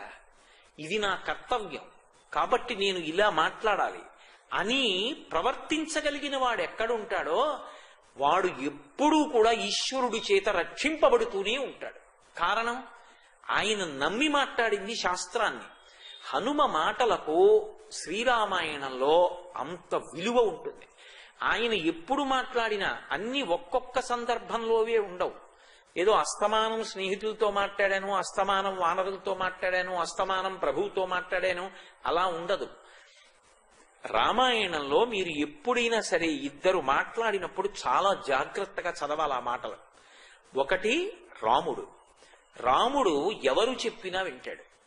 అందరూ చెప్పినవి విని చిట్ట చివర తాను చెప్తాడు. చెప్పేటప్పుడు ఎప్పుడూ కూడా రాముడు ఇది నా అభిప్రాయం కాబట్టి ఇలా చేద్దామని చెప్పడు. రాముడు ఎప్పుడూ తీర్పు దేన్ని బట్టి చెప్తాడంటే శాస్త్రం ఇలా చెప్పింది, పెద్దలు ఇలా చెప్పారు, అందుకు ఇలా చెయ్యాలంటాడు తప్ప నా బుద్ధికి తోచింది కాబట్టి నేను ఇలా చేద్దామంటున్నానని ఎన్నడూ చెప్పడు. తస్మాత్ శాస్త్రం ప్రమాణం తే కార్యాకార్యం వ్యవస్థితౌ. శాస్త్రము ప్రమాణం నువ్వేం చెయ్యాలన్నా శాస్త్రం ఇలా చెప్పింది కాబట్టి ఇలా చేద్దాం, పెద్దలు ఇలా చెప్పారు కాబట్టి ఇలా చేద్దాం, అంతే. అంతేకాని నేను ఇలా అనుకుంటున్నాను అందుకని మీరందరూ ఇలా చెయ్యండి, రాముడు ఎన్నడూ ఆ మాట. మీరు కావాలంటే రామాయణం అంతా దివిటీలు పెట్టి వెతకండి, రాముడు మాట్లాడితే అది శాస్త్రం అవుతుంది. అందుకే రాముడు ఎక్కడ ఏ పని చేయనివ్వండి అది ధర్మం. ఎందుకని అంటే ఆయన వేదాన్ని పాటిస్తాడు. అందుకే రామాయణము వేదోపబ్రహ్మణమైంది. మళ్ళీ అలా మాట్లాడగలిగినటువంటి ప్రజ్ఞాశాలి స్వామి హనుమ. అసలు ఆయన ఏ సందర్భంలో ఏ మాట మాట్లాడతారో ఆ మాట బట్టి నిరుత్సాహంలో ఉన్న వాళ్ళకి కూడా ఉత్సాహం పుట్టుకొచ్చేస్తుందంతే. అలా మాట్లాడగలరు ఆయన. నేను మీకు కొన్ని సందర్భాలు ప్రస్తావించి చూపిస్తాను శ్రీరామాయణంలోంచి. కర్తవ్యత నిష్ఠతో మాట్లాడిన ఒక సందర్భాన్ని మీకు మనవి చేశాను. దక్షిణ దిక్కుకి వెళ్లి లంకాపట్టణంలో సీతమ్మ జాడ కనిపెట్టడం కోసం బయలుదేరినటువంటి వానరుల యొక్క సమూహంలో కొన్ని లక్షల మంది ఉత్తర తీరంలో ఉండిపోయారు. ఎందుకని? సంపాతి చెప్పాడు లంకలో ఉంది సీతమ్మ, జాడ కనిపెట్టండి అన్నాడు. ఎగురుకుంటూ సంతోషపడిపోతూ వెళ్ళిపోయారు సముద్రపు ఒడ్డు వరకు. అత్యుత్సాహం ఉన్న వాళ్ళ జీవితాలు అలా ఉంటాయి. కానీ తీరా సముద్రం వంక చూశారు, దాని అలలు, ఆ కెరటాలు, అందులో ఉండేటటువంటి పావులు, అందులో ఉన్న రాక్షసులు, మొసళ్ళు, తిమివక్రజుషా కూర్మాహ దృశ్యంతి వివృతాస్తథాహ అంటారు మహర్షి. బ్రహ్మాండమైనటువంటి ఉగ్రప్రాణులు, వీటన్నిటినీ చూసి చతికిలు పడిపోయారు సముద్రపు ఒడ్డున. కానీ అందరూ చతికిల పడిపోయిన తరువాత జాంబవంతుడు గుర్తు చేస్తే తన శక్తి తనకి జ్ఞాపకం వచ్చినటువంటి హనుమ తాను ఒక్కరూ లంకకి వెళ్ళిపోవడం కాదు, వెళ్ళిపోయేటప్పుడు తాను తిరిగి వచ్చే వరకు వీళ్ళందరి బుర్రలో మళ్ళీ ఇంకో ఆలోచన రాకుండా అంత సంతోషంతో వీళ్ళు నమ్మకంతో ఎదురు చూడాలి. అందుకే ఎంత వాళ్ళకి నమ్మకం కలిగేటట్టు మాట్లాడతారంటే, నేను ఇదిగో ఈ మహేంద్ర పర్వతం మించి బయలుదేరుతున్నాను, కాంచన లంకని చేరుకుంటాను. ఆ లంకని చేరుకుంటానన్న మాట ఏదో సాధారణంగా చెప్పిన మాటలా ఉండదు. అది ఆయన భక్తికి పరాకాష్ఠగా ఉంటుంది. వినేటటువంటి వాడికి విశ్వాసం కల్పిస్తుంది, మనం బ్రతకచ్చు, హనుమ సాధిస్తారు కార్యాన్నని. యథా రాఘవ నిర్ముక్త శరశ్వసన విక్రమ గచ్చేతత్తద్గమిష్యామి లంకాం రావణపాలితాం నహి ద్రక్ష్యామి యది లంకాయాం జనకాత్మజాం అనేనైవ వేగేన గమిష్యామి సురాలయం బద్ధ్వా రాక్షసరాజేన మానయిష్యామి రావణం సర్వదా కృతకార్యోహామేష్వామి సహసీతయా అంటారు. అబ్బా, అసలు ఆ శ్లోకంలో హనుమ యొక్క పౌరుషం, ధృతి, పట్టుదల, కార్యాన్ని నేను సాధించగలను, ఇది ఆవిష్కృతమవుతూ ఉంటుంది ఆయనలో. అందుకే ఆయన అన్నారు, ఇంత గొప్పవాడివి అని జాంబవంతుడు పొగిడాడు. ఇది నా గొప్పతనం, నేను దాటుతున్నాను సముద్రాన్ని అని ఆయన అనరు. ఆయన సముద్రాన్ని దాటే ముందంటారు, రామచంద్రమూర్తి తన బంగారు కోదండాన్ని చేతితో పట్టుకుని దాని వింటినారిని ఆకర్ణాంతము లాగి టంకారం చేసి అక్షయబాణ తూణీరంలోంచి బాణాన్ని తీసి వింటినారికి తొడిగి విడిచిపెట్టినటువంటి బాణం రాముని యొక్క శక్తి బాణంలోకి ప్రవేశించినప్పుడు లక్ష్యం మీద పడే వరకు ఎలా వెళ్ళిపోతుందో అలా కాంచన లంకకి వెళ్ళిపోతున్నాను. నా శక్తి కాదు, రామబాణం శక్తి రాముడిది. నా శక్తి కాదు, నా శక్తి రాముడి యొక్క అనుగ్రహం, అందుకని వెడుతున్నాను. యథా రాఘవ నిర్ముక్త శరశ్వసన విక్రమ గచ్చేతత్తద్గమిష్యామి లంకాం రావణపాలితాం నహి ద్రక్ష్యామి యది లంకాయాం జనకాత్మజాం అనేనైవ వేగేన గమిష్యామి సురాలయం. ఒకవేళ నేను లంకాపట్టణానికి వెళ్లి వెతికినప్పుడు రావణపాలితి అయినటువంటి లంకాపట్టణంలో నాకు సీతమ్మ తల్లి యొక్క జాడ కనిపెట్టలేకపోతే, దొరకకపోతే అక్కడతో ఆగను. గమిష్యామి సురాలయం, అక్కడి నుంచే స్వర్గలోకానికి వెడతాను. స్వర్గలోకం అంతా వెతికేస్తాను. ఒకవేళ స్వర్గలోకంలో కూడా సీతమ్మ జాడ కనిపెడకపోతే మళ్లీ వెనక్కొచ్చి ఈ భుజాదండానికి 10 తలల రావణుడు ఒక పురుగు మర్దించేస్తాను, బంధించి తీసుకొచ్చి ప్రశ్రవణ పర్వత శిఖరముల మీద కూర్చున్న రామచంద్రమూర్తి పాదాల విందముల యందు సమర్పించి కృతకృత్యుడనవుతాను. మీరు భయపడకండి, బయలుదేరుతున్నానన్నాడు. క్రింద చూస్తున్నటువంటి వానరులందరూ 2 చేతులెత్తి జయ జయధ్వానాలు చేసి నమస్కారం చేస్తూ నిలబడిపోయారు. ఎంత విశ్వాసం పాదుకొలిపారు. ఇప్పుడు అది నాయకత్వం అంటే. ఒక వ్యక్తి బయలుదేరుతున్నాడు అంటే ఆయన మాటల మీద విశ్వాసం అలా నిలబడాలి కింద వాళ్ళకి. వాళ్ళందరూ బ్రతికున్నారు అంటే హనుమ కార్యాన్ని సాధించి తీరుతారు. అలా మాట్లాడతారు మహానుభావుడు. తనని నమ్ముకున్నటువంటి వానర సైన్యంలో విశ్వాసాన్ని పాదుకొలపవలసి వస్తే ఆయన మాట తీరు అలా ఉంటుంది. అదే హనుమ ఆకాశ మార్గంలో వెళ్ళిపోతున్నారు, విశేషమైనటువంటి వేగం. అంత గతిర్వేగశ్చ తేజశ్చ లాఘవంచ మహాకపేహే అంటాడు పంపించేటప్పుడు సుగ్రీవుడు. అంత వేగంతో వెడుతున్నారు. ఆ వెడుతున్నప్పుడు మైనాకుడు అకస్మాత్తుగా సముద్రంలోంచి పైకి లేచాడు. వాల్మీకి మహర్షి అన్నారు రామాయణంలో, దర్శయామాస శృంగాణి సాగరేణ నియోజిత శాతకుంభమయీ శృంగై సకిన్నర మహోరగై అన్నారు. అవి మామూలు శిఖరాలు కావు, బంగారు శిఖరాలు. అది ఎప్పుడు బయటికి వచ్చాయి? అప్పుడే సూర్యోదయం అవుతోంది. హనుమ నీడని బట్టి పొద్దున్న లంఘనం చేశారు. ఆయన ఉదయం వేళ లంఘనం చేస్తుంటే ఈ బంగారు శిఖరాలు సముద్రంలోంచి పైకి తేలి అవతల బాలసూర్యుడి కిరణాలు ఈ బంగారు శిఖరాల మీద పడుతున్నాయి. ఎంత పచ్చటి కాంతి పైకి చిమ్ముతుంది. అంత గొప్పవాడు కదా, ఏ మామూలు ఐశ్వర్యం కాదు. మైనాకుడంటే పర్వతమే బంగారు శిఖరాలతో ఉంటుంది. అంత గొప్పవాడు పైకొచ్చాడు. వచ్చి ఏమడిగాడు? నాయనా హనుమా, నీకు నేను ఉపకారం చెయ్యాలనుకుంటున్నాను. కృతీచ ప్రతికర్తవ్యం ఏష ధర్మ సనాతన సోయం తత్ప్రతికారార్థీ తత్వం సమ్మానమర్హతి అతిదిక్కిల పూజార్హ ప్రకృతోపి విజానత. ఉపకారం చేసిన వాడికి ప్రత్యుపకారం చెయ్యాలి. ఏష ధర్మ సనాతన. ఎంత పెద్ద మాట ఇది! సనాతన ధర్మంలో అంతర్లీనమైన సిద్ధాంతం. ఒకనాడు నీ తండ్రి వాయువు ఉపకారం చేశాడు నాకు. ఇప్పుడు ఆత్మావై పుత్రనామాసి, ఆ తండ్రికి కొడుకువి నువ్వు, నీకు నేను ఉపకారం చెయ్యాలి. రామకార్యం మీద నిరాధారమైన ఆకాశంలో వెడుతున్నావు. నీలాంటి అతిథి నాకెక్కడ దొరుకుతాడు? సామాన్యుడు అతిథిగా వస్తేనే ఈశ్వర స్వరూపం. అతిథి కిల పూజార్హ ప్రకృతోపి విజానత. నీలాంటి పూజనీయుడు అతిథిగా లభిస్తాడా? నిపత్యమమ శృంగేషు విశ్రమస్వ యథాసుఖం. ఏది? కాసేపు నా పర్వత శిఖరముల మీద దిగు, ఇది ఆయన ఉద్దేశ్యం. అన్ని బంగారు పర్వత శిఖరాలు, అన్ని చెట్లు, తేనెపట్లు, పండిపోయినటువంటి పళ్ళు, వాటిలోంచి కారిపోతున్నటువంటి రసధారలు, ఇవి చూస్తే వానర శరీరంతో ఉన్న హనుమ ఒక్కసారి దిగుతారు కదా, 4 పళ్ళు తిని విశ్రాంతి తీసుకుని వెడతారు. అటువంటి మహానుభావుడికి ఉపకారం చేయడం కన్నా ఏం కావాలి?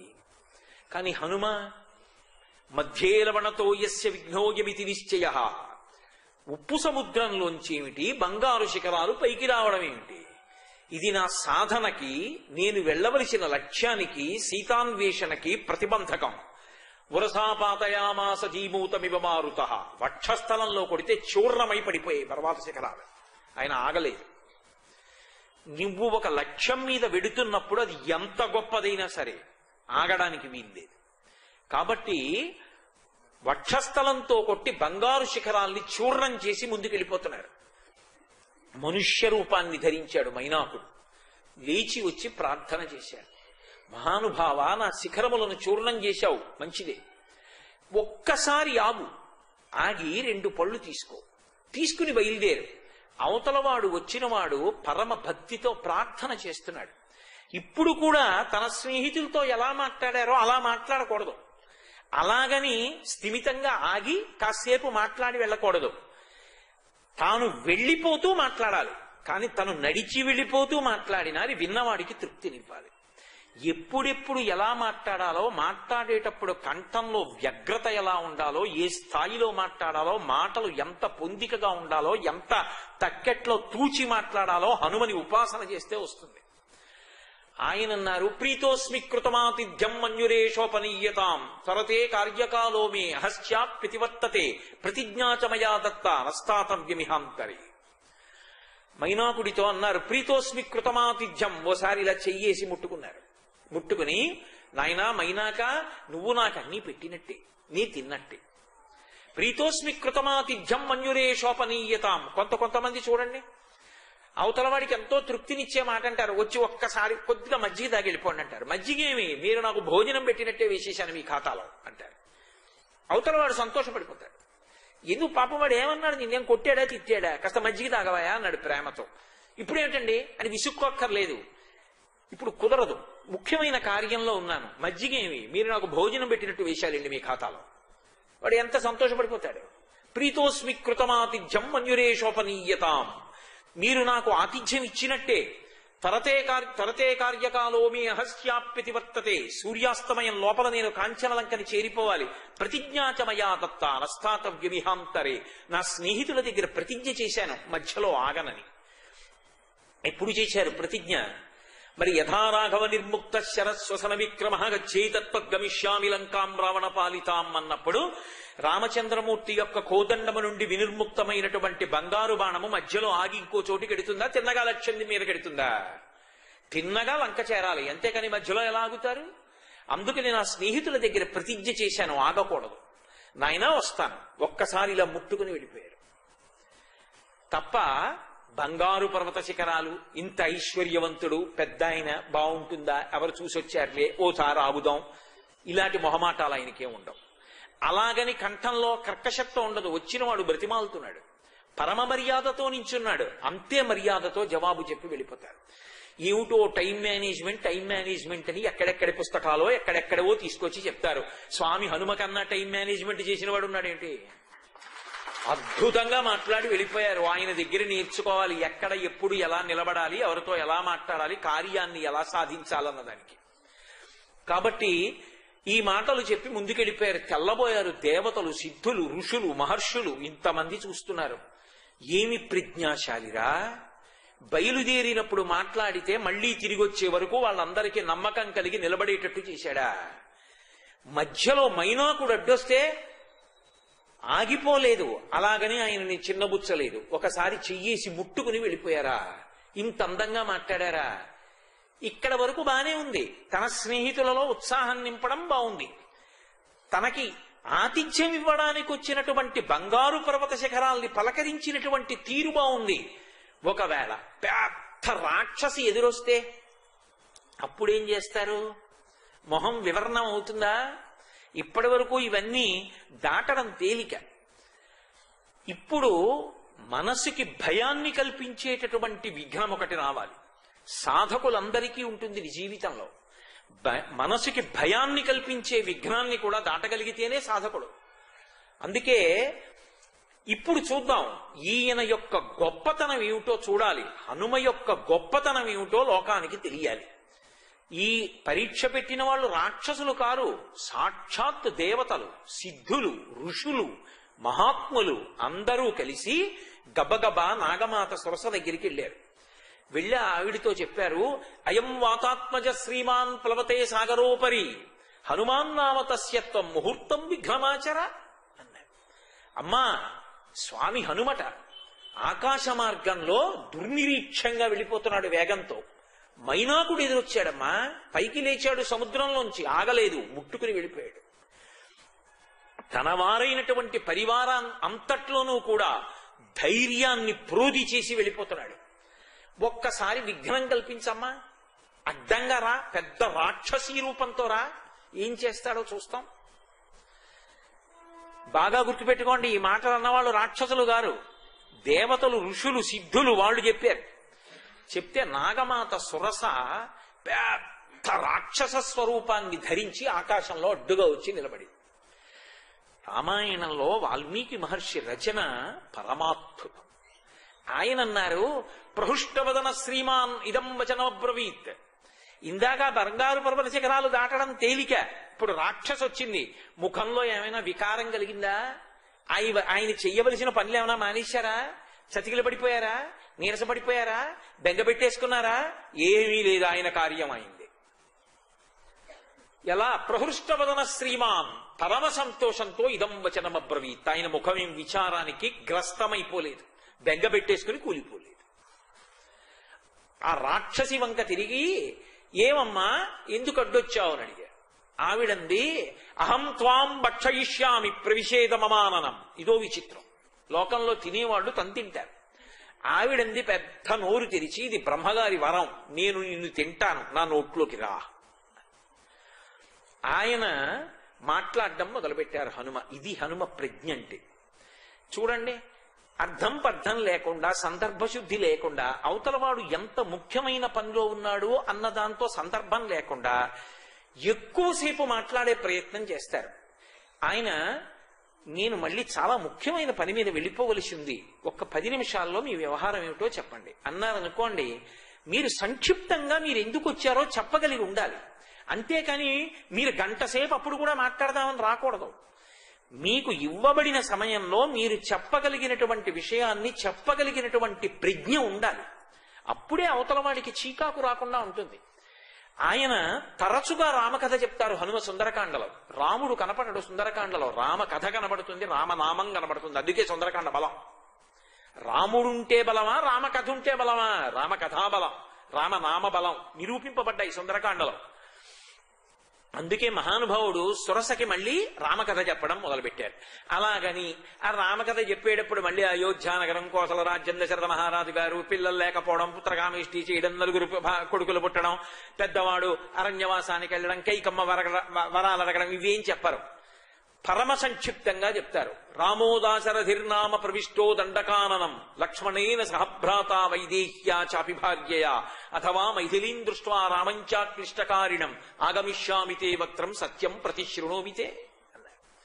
అమ్మా, దశరథ మహారాజు గారి కొడుకు రామచంద్రమూర్తి ధర్మానికి కట్టుబడి అరణ్యవాసానికి వెళ్ళాడు.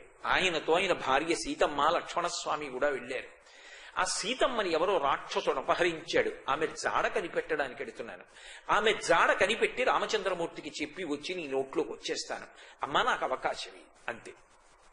పరమ సంక్షిప్తంగా మాట్లాడతారు. యథార్థానికి 2 గంటలు మాట్లాడడం తేలిక. 5 నిమిషాల్లో మీరు చెప్పాలనుకున్నది చెప్పండి అంటే చెప్పగలగడం ప్రజ్ఞ, చాలా కష్టం. కానీ 5 నిమిషాల్లో 2 గంటల్లో చెప్పవలసిన దాని సారాంశాన్ని చెప్పగలిగాడు అనుకోండి, వాడు ప్రజ్ఞావంతుడు. సమయాన్ని బట్టి మాట్లాడగలగాలి. కాబట్టి పరమ సంక్షిప్తంగా రామకథ చెప్తారు. అయం వాతాత్మజ శ్రీమాన్ ప్లవతే సాగరోపరి అని వాళ్ళు చెప్పినా సురసతోటి ఆయన రామకథ చెప్పేటప్పుడు పరమ సంక్షిప్తం 2 శ్లోకాల్లో చెప్పేస్తారంతే. రామోదాచరధిర్నామ ప్రవిష్టో దండకాననం లక్ష్మణేన సహభ్రాత వైదేహ్యా చాపి భార్యయా అథవా మైథిలీం దృష్ట్వా రామంచాక్లిష్టకారిణం ఆగమిష్యామితే వక్రం సత్యం ప్రతిశృణోమితే. అమ్మా నా మాట సత్యం నమ్మమ్మా అన్నాడు. ఆవిడంది ఈ మాటలన్నీ వద్దు, నా నోట్లో ప్రవేశించవలసింది. ఓ అలాగా అమ్మా, నన్ను పట్టగలిగినంత నోరు తెరు. మరి ఆయన శరీరం పట్టద్దు, ఆవిడ పెద్ద నోరు తెరిచి ఆయన చటుక్కున ససించప్యాత్మనక్కాయం బభూవా అంగుష్ఠమాత్రక తన శరీరాన్ని బొటన వేలంత చిన్న చేసేశారు. చేసేసి చటుక్కున లోపలికి వెళ్ళారు, బయటకు వచ్చేశారు. అమ్మా నువ్వు నీ నోట్లోకి రమ్మని అడిగావు, నోట్లోకి వచ్చాను, బయటకు వచ్చేశాను. కాబట్టి ఏమడిగామో అది పూర్తి చేసేశానా లేదా? పూర్తి చేసేశాను. కాబట్టి అమ్మ దారి వీడు బయలుదేరుతున్నాను అన్నారు.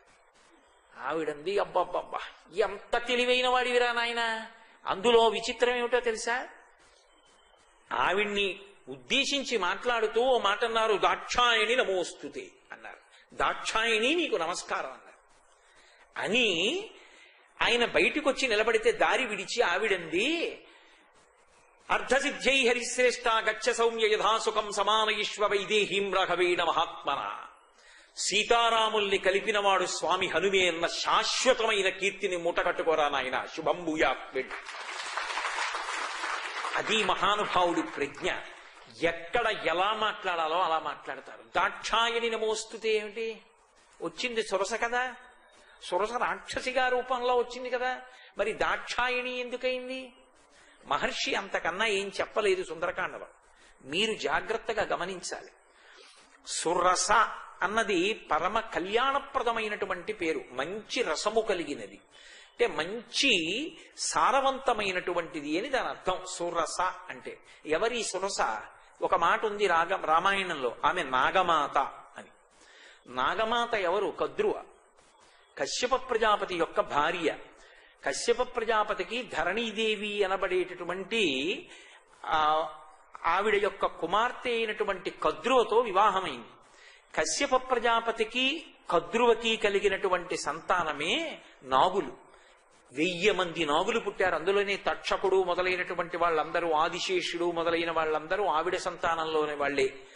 ఆ పైన ఉన్న భార్య వినత. వినత యొక్క పుత్రుడు వైనతేయులు. వైనతేయుల్లో ప్రధానుడు గరుత్మంతుడు. 2వ వాడు అనూరుడు, సూర్యరథాన్ని నడుపుతుంటాడు అనూరుడు. ఇప్పుడు మీరు బాగా పట్టుకునే ప్రయత్నం చెయ్యండి. ఈ కద్రువ కశ్యప ప్రజాపతి యొక్క 2వ భార్య నాగమాత. ఆమెకే సురస అని పేరు. ఈవిడ గరుత్మంతుణ్ణి పరీక్షించింది ఒకప్పుడు. ఎందుకని? అమృతాన్ని తీసుకొచ్చిస్తే తప్ప నీ తల్లిని దాస్యం నుంచి విముక్తి చెయ్యను అంది మహాభారతం ఆదిపర్వంలో కథ. ఎవరు గరుత్మంతుడు? గరుత్మంతుడు శ్రీ మహావిష్ణువుకి వాహనం. హనుమంతుడెవరు? రామచంద్రమూర్తికి వాహనం. రామచంద్రమూర్తి ఆయన భుజాల మీద కూర్చుంటూ ఉంటారు. రాముడికి వాహనం హనుమ, విష్ణువుకి వాహనం గరుత్మంతుడు. విష్ణువెవరు? రాముడు. రాముడెవరు? విష్ణువు. ఆయన అవతారమేగా, వేరొకటేం కాదు. నరుడిగా ప్రవర్తించాడు. రామాయణాన్ని చదివేటప్పుడు రామకథ మనుష్యుని కథ అని చదవకపోతే దానికి అర్థమే ఉండదు ఇంకా. కానీ విష్ణువేగా నరుడిగా వచ్చింది. వేదోద్ధారణ మందరాభరణ పృథ్వీధర్మ నిర్మాణ ప్రహ్లాదత్రాణ బలిప్రతారణ నృపాహంకార నిర్వాపన వైదేహీ రమణ ధనంజయ జయ వ్యాపార పారీణ క్షోణీ దివ్యత్కరుణ తమోహరణ తండ్రి వెంకటేశ ప్రభో అని దశావతారాలు అయినవి. అయినప్పుడు రాముడిగా వచ్చినవాడు విష్ణువే. అప్పుడు రాముడి వాహనం హనుమైతే అది విష్ణువు యొక్క వాహనమేనా? విష్ణువు యొక్క వాహనం గరుత్మంతుడైతే ఆయన విష్ణువు యొక్క వాహనమేనా? ఇద్దరు విష్ణువుని మోస్తున్న వాళ్లేనా?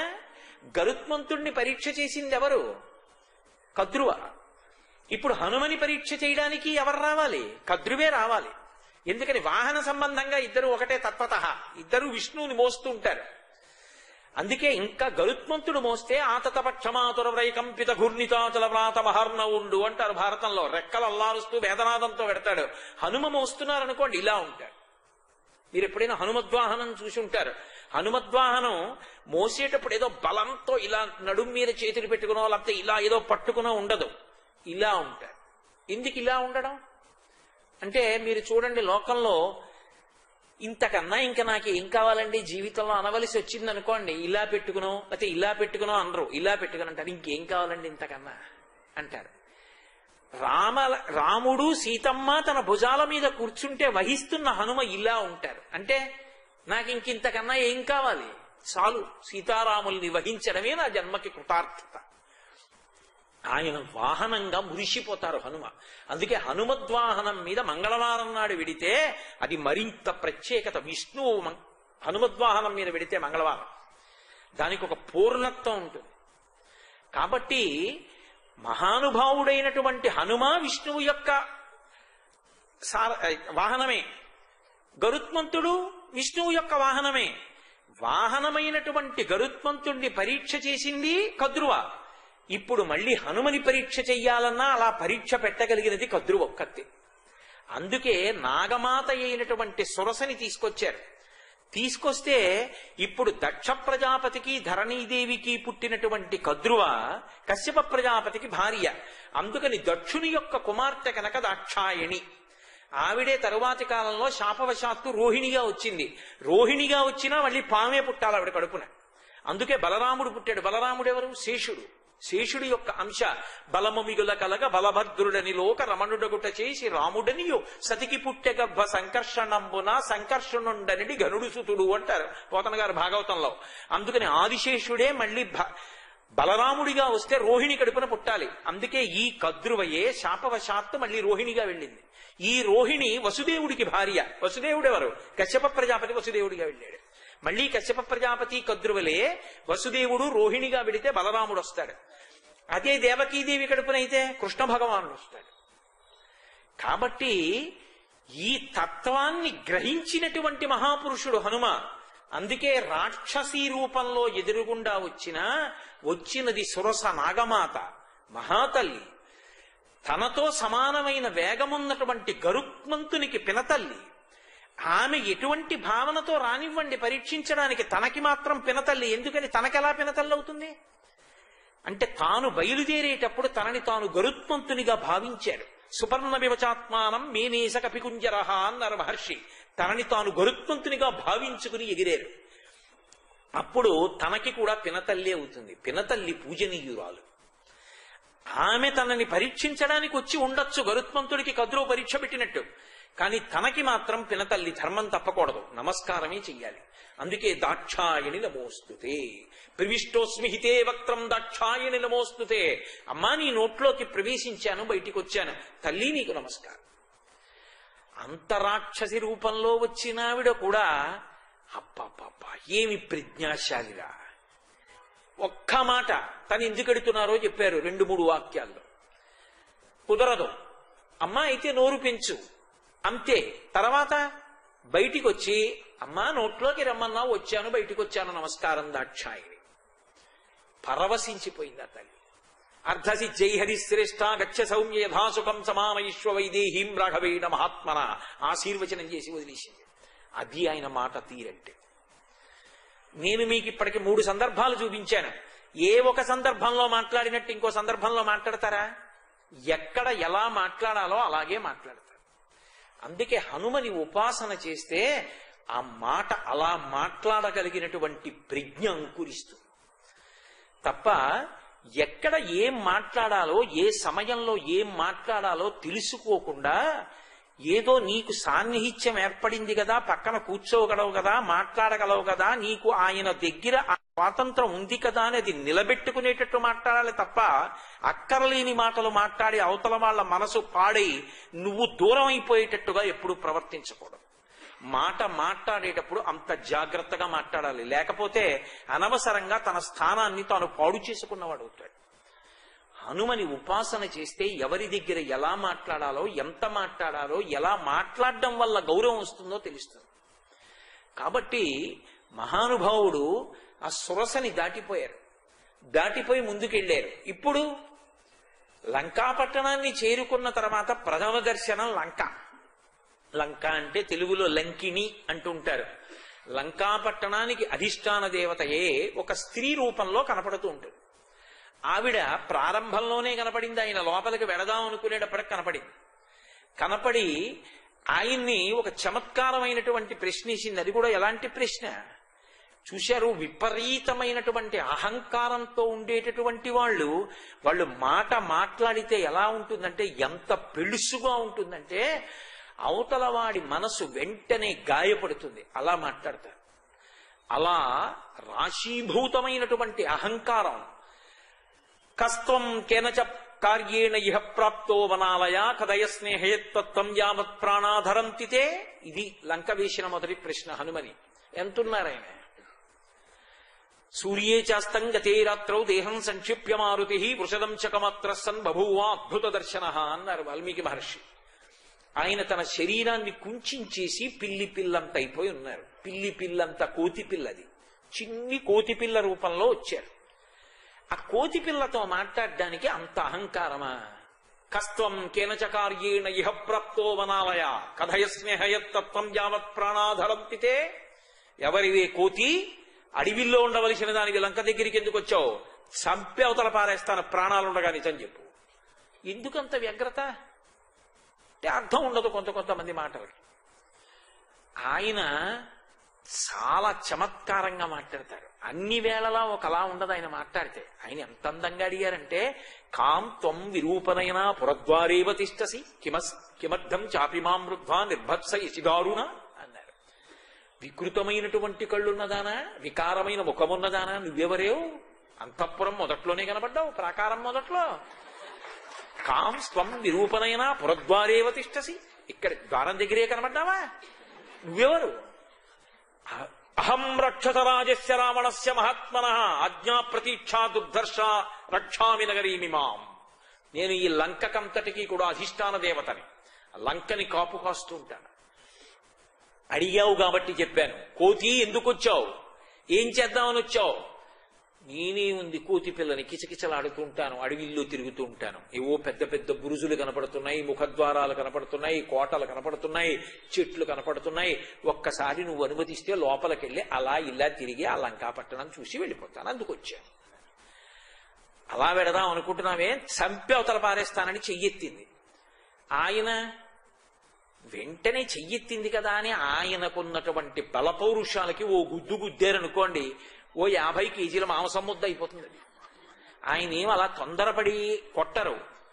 ఆయన వెంటనే తథ క్రోధయామాస వామహస్తస్య శౌంగుళీహి. హనుమాన్ క్రోధమూర్ఛిత, చాలా కోపం వచ్చింది.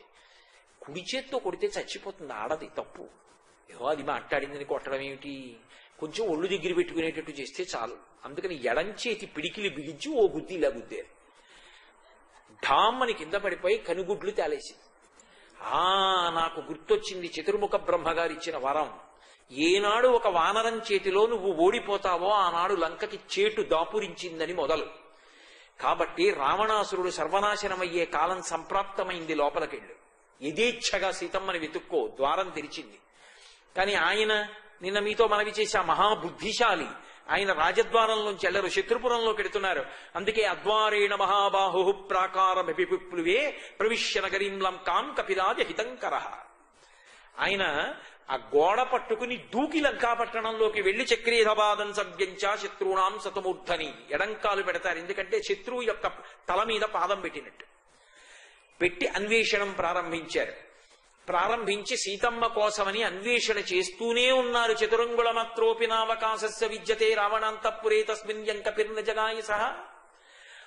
4 అంగుళాలు విడిచిపెట్టకుండా లంకంతా వెతికేశారు. సీతమ్మ తల్లి జాడ కనిపెడలేదు.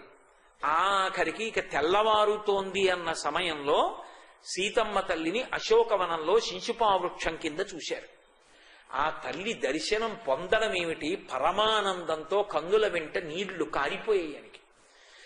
ఆనంద భాష్పాలతోటి నోటి వెంట మాట కూడా రాలేదు. శరీరమంతా రోమాంచితమై వెంట్రుకలు నిక్క పొడుచుకుని ఆనందంతో అలా ఉండిపోయారంతే. అది సిద్ధి సర్గ అంటారు. హనుమకి సీతమ్మ తల్లి దర్శనమైనటువంటి సర్గ చదివితే సిద్ధి సర్గ. అది చదివితే సుందరకాండ అంతా చదివేసినట్టే. అలాగే రెండో సిద్ధి సర్గ సీతమ్మ హనుమని చూసిన సర్గ. అది చదివినా కూడా సుందరకాండ అంతా చదివేసినట్టే, సుందరకాండంతా వినేసినట్టే. కాబట్టి ఇప్పుడు మీరు ఏం చేసినట్టు? కిష్కింధకాండలో కొంత భాగం, సుందరకాండలో సగం వినేసినట్టు అప్పుడే. కాబట్టి శంసుపావృక్షం మీద కూర్చుని కింద ఉన్నటువంటి సీతమ్మ తల్లి దర్శనం చేసి పరమానందాన్ని పొందారు. అక్కడ వరకు బానే ఉంది. హనుమ జీవితంలో కూడా ఒక పెద్ద అగ్ని పరీక్ష వచ్చింది. దానికి అనేక తత్వాల్ని అంటకలపడం కాసేపు ఆపేయండి, కథాపరంగా ఆలోచించండి. రామాయణం మధురమైన కథ.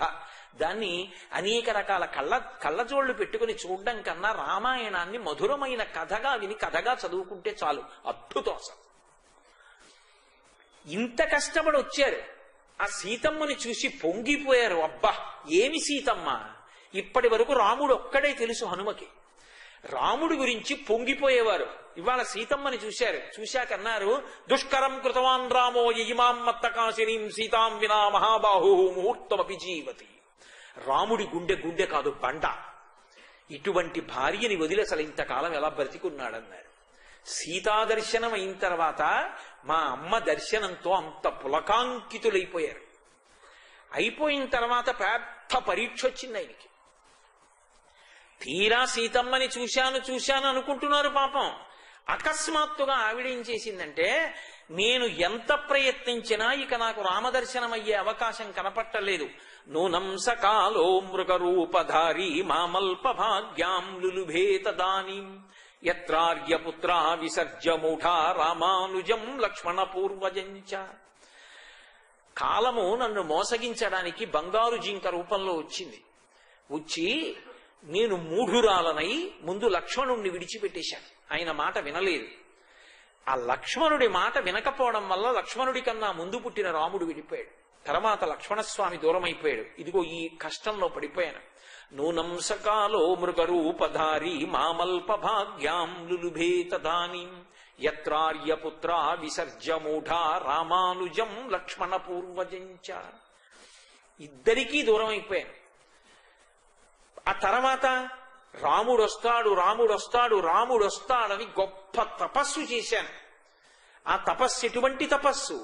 నియమశ్చ ధర్మే పతివ్రతాత్వం విఫలం మమేదం కృతం కృతఘ్నీష్వివ మనుషాణం అంది. కృతఘ్నుడైన మనుష్యునికి ఉపకారం చేస్తే వాడు మరిచిపోయి తిరిగి ప్రత్యుపకారం ఎలా చెయ్యడో అలా రాముడి కోసం నేను చేసినటువంటి తపస్సంతా వృధా అయిపోయింది. రాముడు రాలేదు కాబట్టి ఇక నాకు బ్రతకడానికి ఇష్టం లేదు. కాబట్టి నేను చచ్చిపోతాను. చచ్చిపోవడానికి అక్కడ విషం ఇచ్చేవాడెవరు, కత్తిచ్చేవాడెవరు? ఎలా చచ్చిపోతుంది? అందుకని సీతాధ వేణ్యుద్గ్రథనం గృహీత్వా ఉద్బధ్య వేణ్యుద్గ్రథనేన శీఘ్ర ఉపస్థితా సా మృదు సర్వగాత్రి శాఖా గృహీత్వా ధనగస్య తస్య అన్నారు మహర్షి. దీర్ఘమైనటువంటి కేశపాశం. తాం నీలకేశీం బింబోష్ఠీం సుమధ్యాం సువ్యవస్థితాం అంటారు. హనుమ శిశుపావృక్షం నుంచి చూస్తూ అంత పెద్ద కేశపాశం ఆవిడది. ఆ జుట్టు తీసి తన కంఠానికి ఉరిపోసుకుని పూసిన శిశుపావృక్షపు కొమ్మ ఒకటి కిందకి ఉంచి ఆ చెట్టుకేసి జుట్టు కట్టేసుకుంది. ఆ కొమ్మ వదిలేసిందా? ఉపవాస కృషాం దీనాం, ఉపవాసముల చేత కృషించిపోయి ఉందా తల్లి. శరీరం తేలిపోయిందా? కంఠానికి జుట్టు ముడిపడిపోయిందా? శరీరం వదిలిపెట్టేస్తుంది. ఎవరున్నారు చెట్టు మీద? పిల్లంత రూపంతో ఉన్నారు హనుమ. ఆయన అనుకోలేదు అలా జరుగుతుందని. ఆవిడ అకస్మాత్తుగా శరీరం విడిచిపెట్టడానికి సిద్ధపడింది. మహర్షి ఓ అద్భుతాన్ని ఆవిష్కరించారు. తస్యాశుభం వామమరాళపక్ష్మ రాజీవృతం కృష్ణ విశాల శుక్లం ప్రాసందతైకం నయనం సుకేశ్య మీనాహతం పద్మమివాభితామ్రం అన్నారు. ఆ తల్లి కన్ను అదిరిందిట, ఎడం కన్ను ఆడవారికి అదిరితే శుభం, మగవాడికి కుడి కన్ను అదిరితే శుభం. ఆమె ఎడమ కన్ను అదిరింది, ఎడమ భుజం అదిరింది, ఎడమ తొడ అదిరింది. ఎడమ కన్ను అదిరింది అన్నారు మహర్షి. ఎంత అందంగా చెప్పారంటే, అమ్మవారి కన్ను అదిరితే ఎంత అందంగా అదిరిందంటేట, బాగా లోతైనటువంటి నీటితో కూడుకుని ఉన్నటువంటి ఒక సరోవరంలో ఒక ఎర్రటి తామర నీటి మీదకి వచ్చి విచ్చుకుంటే ఆ తామర పువ్వుని మోస్తున్నటువంటి కాడ నీటి లోపలికి ఉంటే ఆ నీటి పైన ఉన్నటువంటి తామర పువ్వుని మోస్తున్నటువంటి కాడ పక్కకి నీటి లోపల వచ్చి ఒక చేప నిలబడి కాసేపు మళ్లీ ప్రయాణం ప్రారంభించినప్పుడు తన తోకని ఇలా ఊపితే ఆ తోక వచ్చి కాడ కొట్టుకుంటే కాడ కదిలితే కాడ మీద ఉన్న తామర పువ్వు నీటి మీద ఇలా కదిలితే ఎంత అందంగా కదులుతుందో అమ్మవారి కన్నలా కొట్టుకుంది.